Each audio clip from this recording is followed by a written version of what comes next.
शहापूर येथे बंद घराचा कोयंडा तोडून सोन्याचे दागिने व रोख रक्कमवर डल्ला।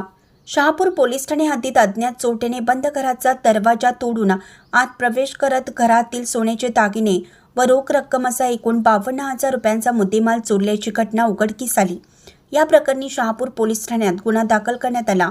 मिळालेल्या माहितीनुसार फिर्यादी अभिजित सुरेश रणदिवे, वय वर्ष 34, व्यवसाय मजुरी, राहणार तारदाळ, तालुका हातकणंगले हे आपल्या घराला कुलूप लावून बाहेर गेले होते। दरम्यान दिनांक 1 नोव्हेंबर रोजी सकाळी 10 वाजण्यापासून ते 2 नोव्हेंबर रोजी दुपारी 3 वाजेपर्यंतच्या कालावधीत कोणीतरी अज्ञात चोरट्याने त्यांच्या बंद घराच्या दरवाजाचा कोयंडा तोडून आत प्रवेश केला। घरातील तिजोरीत ठेवलेली रोख रक्कम रुपये 2,000, 20 रुपयांच्या 100 नोटा तसेच 1 तोळा वजनाचे अंदाजे 50,000 रुपये किमतीचे सोन्याचे घंटण असा एकूण 52,000 रुपयांचा मुद्देमाल चोरट्याने लंपास केला।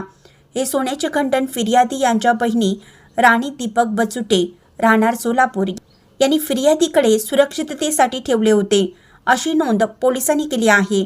या घटनेबाबत फिर्यादीने दिलेल्या तक्रारीवरून शहापूर पोलिसांनी अज्ञात चोरट्याविरुद्ध गुन्हा दाखल केला असून पुढील तपास पोलीस सहाय्यक शिपाई कुटे हे करत आहेत। अशा बातम्या पाहण्यासाठी लोकहिरा न्यूज चॅनलला सबस्क्राईब करा, लाईक करा, शेअर करा। धन्यवाद।